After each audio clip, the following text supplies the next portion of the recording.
王太你好。你好。你知道吗？最近有2个人啊，当他们走出 KLIA 机场啊，受到了英雄般的凯旋，而且这几天新闻媒体都是关于他们的新闻故事。我们在直播中也提到过他们几次。是的，其实他们在回到马来西亚的飞机上就已经受到了这个马来西亚航空的这些空姐、空少们的热烈的拥护。对，我看到他们是陈唐杰 ，sorry， 他们就是结位组合。对，陈唐杰和杜一卫，其实2位年轻人，27岁和25岁。那么今天通过我们的对谈呢，你会了解到混双的魅力来自于哪里，为什么这一块金牌分量很重。第二呢，你也会了解到这个大家都开始报道他们的故事，他们之前还分开过又复合，身上又有伤，哪些故事说明他们能够在一起，能够拿到这个冠军，我们也想分享给大家。第三，我个人其实仔细想了想，他对我为人处事、教导小孩和家庭这个相处也有3个启发。是的，你今天早上跟我说了一部分我觉得就挺吸引人的，所以我也很想听一下。对的。先说一下第一个部分这原先其实我们俩都不算是女球迷嘛，对吧？我们如果有说错的那大家也来补充。我就是一直在觉得，混双男生和女生一起打，那它的魅力在什么地方？为什么大家都很喜欢看这个，也很希望他们可以去拿一块金牌呢？据我所知混双是为了打破中国在羽坛的这样的一个霸主地位，增加出来的一个新项目。好像我有听到过这样的说法。所以因为混双这个项目从无到有设立之后，成为一个新的一个比赛项目之后，那么其他国家都可以通过这个东西，可能就是用2个相对弱一点的，可能补出一个更强的组合，能够去搅局。是这样吗？对，那大家来说说看对不对虽然说我们不专业，但是关键是我们的启发和思考嘛。我所了解看混双，男生他有他的特点，速度快，力量大。女生可能持久性比较，他又很灵活。但当这2个人放到一起的时候，这和男双女双还不一样。2个人，你看男女之间本来在场上心灵契合、配合默契，本来就是很难的一个事情。而且女生发挥她的特长，男生发挥他的特长，又弥补了什么？2个人打本来就有很大的困难。你想，如果是伤病、场外矛盾、国家队的安排，再说2个人的技术路线和进步不同，都很容易拆伙的。这个混双拆伙的事件频出不穷，而且比这个一般的拆伙还要更多。对，而且从世锦赛1977年设立到现在，大马羽球很厉害我们到了这里就发现很多人都爱打羽球，但是从来就没有拿到过混双的冠军。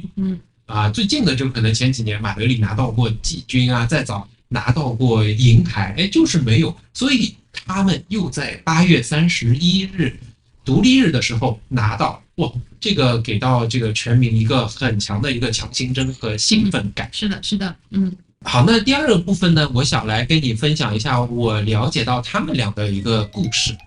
他们俩呢是2022年开始就尝试着组合在一起的，成绩呢也是有进步。但是大家网上之前都很关注的一个事情，就是2025年3月，他们呢打一个全英的羽毛球的比赛可能出师不利32强、16强以后就惨遭淘汰了。而那一场我就想去看。回到那个视频，看看从视频当中能不能看出一些什么细枝末节。我找出那个视频来看，真的是那个时候你就明显的感觉2个人的配合就连对手可能都会感到尴尬，都会看得出他们俩在吵架的感觉这样子对，已经这么明显了。对，你比如说男生好不容易这个大力扣了一个球过去，女生呢她就转身走开甩了一下拍，当然把那个拍接住了，没把他那个摔坏。然后有好几个就打过去就那种傲气不满，知道吧？那个难过都是写在脸上的，就感觉你怎么又这样了？这个你没有理解我，这种情绪。这怎么感觉以前像我们家里面在吵架的时候。对，其实我也觉得这也像混双的魅力你想2个人如果关系一旦出现破裂，对吧？那么当他们走到球场的时候，我怎么可能想跟你好好配合呢？这身体是很诚实的嘛，对吧？所以就说那个事件以后呢，还进一步这位女生杜一卫呢，他把 IG 上两个人合照的照片全部删掉，后来把号也消掉。国家队呢，国家的教练组试图去劝和，但是没有劝成功。他们3叶就宣布说先拆伙，各自找了其他的队友先去打比赛。看不出来，现在我看到他们的一些采访视频，包括他们拍照的一些姿势，你还是感觉这是一个非常合作亲密无间的一对这样的组合啊，看不出原来几个月之前还是那个样子。是的，是的。这真的，那教练组做了很多的工作，我觉得这个事情，他们其中有一位印尼教练叫诺瓦，他做了很多事情。你的意思就是他没有重新把它撮合回来？他等到4月份的时候就复合了。4月啊，3月开火，4月复合。对，当时网民也很诧异的，他们做了很多的工作，然后复合以后到现在去打比赛，又成就了这个史无前例的冠军。在讲这个事情之前啊，像我们早上做直播也讲到，2位家人都表示哇，他们真的是得到了一个应有的奖赏，因为他们都非常不容易嘛，对吧？这个你也了解过，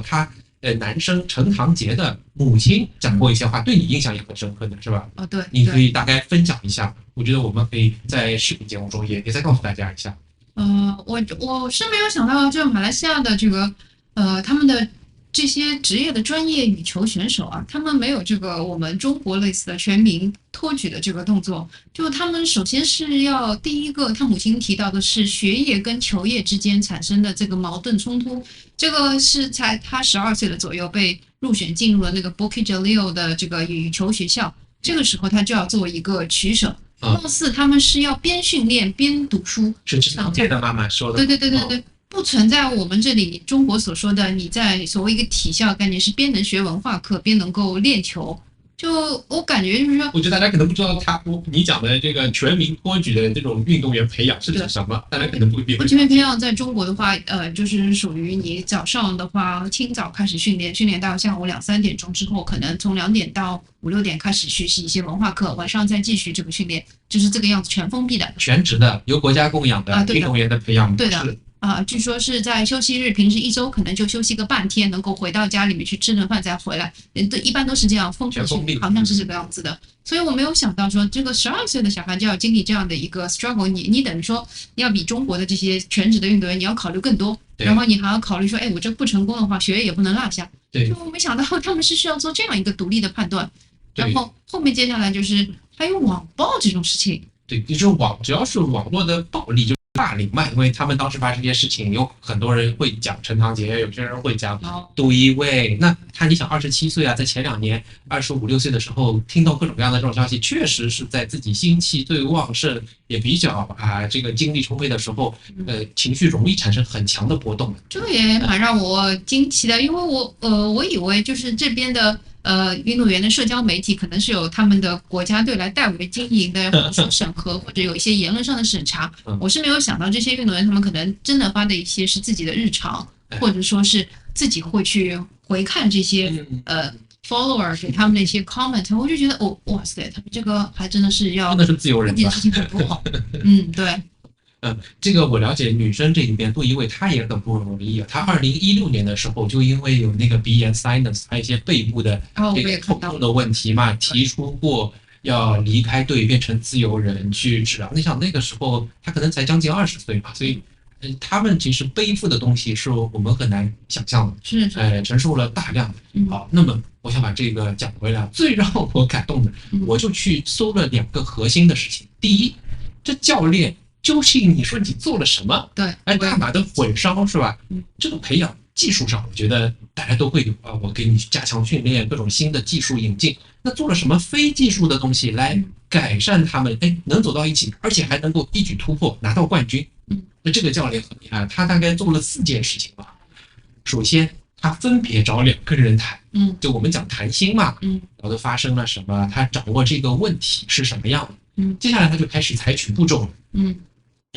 他要采取的一个步骤呢，就是给他们一些加强的东西，因为一个人在技术上可能要做一些改进，第二个人呢，他们把它定位为在心态上面有一个问题，也给他做一些改进。等一下会讲具体的，他们做了非常详细的一些计划。第3点呢是这样，就允许他们暂时的分开，所以才有3月就分开的这个事情。照理说呢，他们这样的很多其他地方就会把它强行撮合在一起，你们再去拼搏一下，再去试验一下，再努力一下。他们既然这个放不到一起，那就说暂时分开吧，也行的。然后呢，最后一点也很重要，让他们共同明确目标。我们放到一起，你看每个人在一起是不是有机会都变成世界冠军？不是，但你们放到一起，就有可能为大马拿到一个从来没有拿到过的历史上的世界金牌，叫目标一致，往前走吧。那讲到他们教练具体做的事情我觉得这个心思之缜密有一点像是 HR 会做的。你比如说针对心理问题，要让他学会冥想，这是对那个杜一卫，因为之前那个陈堂杰指责他有态度问题嘛，而对陈堂杰呢，让他去上了领导力的课程。然后跟他说，如果你碰到问题，要学会激励你的队友，能够把他给激发出来。他们还一起出去户外做团建，来培养关系这个做了很多这样的事情，才能够把它修复到一起。所以我觉得这个教练他很懂得那个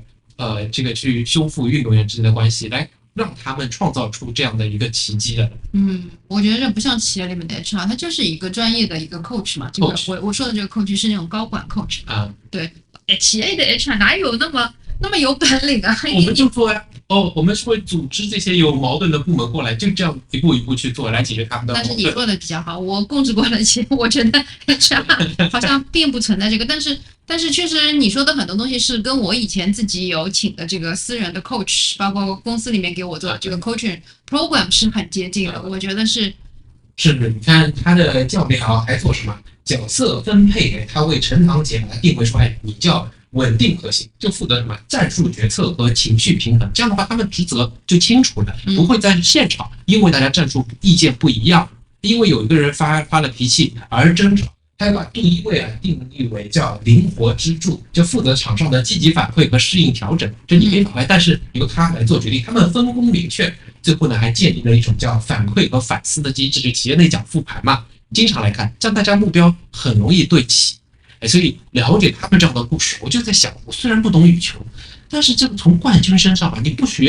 不想到一些东西，学出一些什么，我总觉得这个素材挺浪费的。我没有看到这个活生生鲜活的案例能给我一些什么启发，所以我觉得我从他们身上，我现在想，我觉得受到3个启发。第一个启发就是你做任何事情你选partner，就跟你配合的人的默契是很重要的，选错人就不一定会有好的结果。你有没有这样的体会？像我们之前比方说做这个欧卡也有过这个 partner 的选择嘛？为什么和现在 Green 会在一起？其实你也多次讲过，就是因为我们在做事像你们这边在菜品的研发对质量的要求对菜品的要求都有很高的这个要求，并且和你的理念是很配合的，是吧？那肯定是互补嘛。我觉得刚刚你跟讲述最吸引我的一点，我觉得是那个你说教练说的第4步嘛，就是你告诉他们你的目标是什么。因为这是一句有点残酷，但是确实就是真实的嘛。你们2个拆队之后，各自男单、女单，你不可能成为世界上面一流的选手，但是你们2个互补在这一起。我觉得这个教练他起的就是一个明白，让他们去明白的看到自己身上的 strength 什么，这不是 Gallup 里面的 Find Your Strength 吗？是。然后2个人都是把他的长板如何把它最大程度的发展起来，然后2个人的长板最好是不要针锋相对的长板，对吧？然后是像一个互补一样，就好比说我们以前做这个木工的时候，2块木头就是榫卯结构，把它这样钉牢之后就成为 waterproof。我感觉就是这个样子的一个激励哦。还有就是你刚刚说第2点又跟我讲到说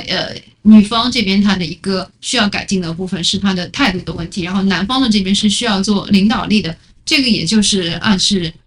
他们就是这2方面他们2个人都彼此是有弱项的，那有去补的就是领导力。所谓的领导力就是你要让女方能够成为你的 follower， 对吧？你需要展现什么样的特质？然后女方的态度在我看来就是说，你能表达自己的意见，但是你有没有用你的 social intelligence 让别人以一种别人能够接受的方式，然后能够白印你的观点之后，然后你去领导他。我觉得这个是很巧妙的一种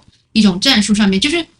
让他们去思考是怎么样合作的更好，而不是给他们一个简单的指令说，哎，你要这样做，你要这样做，你的脾气，哎，这个东西都是比较空泛的。说你对你不对，这个太简单了。每个人只有特色，他发现每个人的专长，对，然后说我的角色是什么，我去承担这个功能，那我这个功能跟你这个功能是可以搭配起来的，对吧？这种就是搭档的重要性。所以我仔细在思考，我们是很容易忽略这个事情。多说我们创业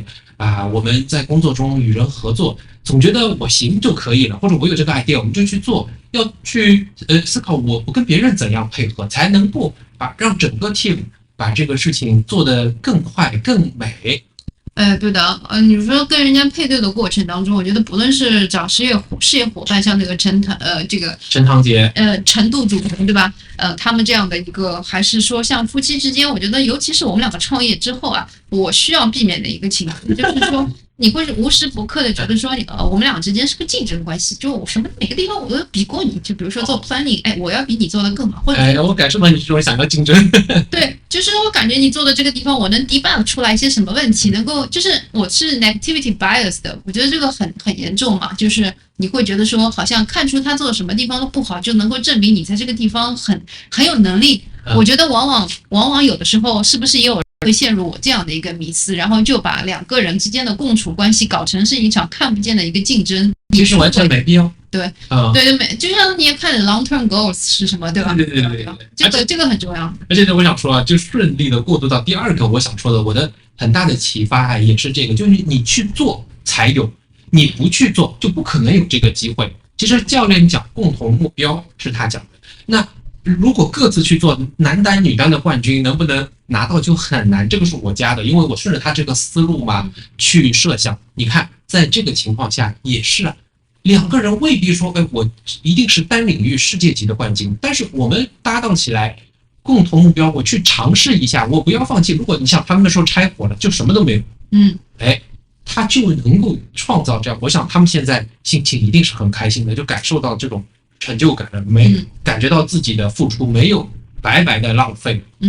所以要去做看，对吧？你看我们这个到大阪来也是很天马行空的，我们想说要去创业也是天马行空，包括说我想做 YouTube 不也是天马行空吗？但是要去做了以后就会有这个机会，你永远在舞台上你没倒下，你如果离开了就什么机会都没有。对，我觉得这个教练他真的是有慧眼因为回到你所说的，他跟他跟陆一卫说，就是要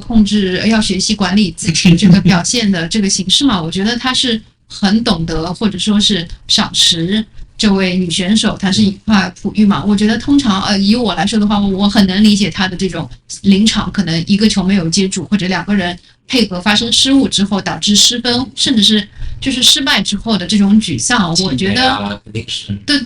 对，我完全能够想象，他可能觉得说，首先是自己觉得很愧疚，然后但是其实往往自己愧疚的时候，又会觉得说这个东西是不是我的原因，他好像也有问题，就会寻找这样一个谁到底应该为此承担责任。就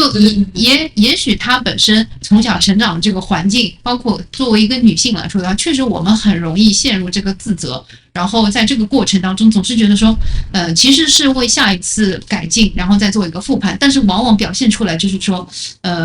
好像这是别人的问题，或者说你看我们把这个东西做好就可以了，就是很容易去纠结说过度复盘，但是没有想到说我们下一次其实可以做得更好，就确实不容易去跳脱这样一个怪圈。所以我觉得这个伯乐他看出说，这可能是他在走向更成功的一个道路之上的一个很大的坎，要帮他去弥补出来，对吧？前提是认定他是一个可造之材，帮他去精进，推他背后一把。你这个讲得非常好因为在两人合作中，尤其形成一点点竞争关系的时候，特别是得势的一方会觉得这都是你的责任，而如万一有些做得不好他会觉得哎呀我又要承担责任，然后都是我的问题，那有可能情绪反弹，有可能会变得很抑郁，这总之会出现很多情绪非技术的问题来影响他们本该好好推进的合作的。那大家如果忽略这个就好。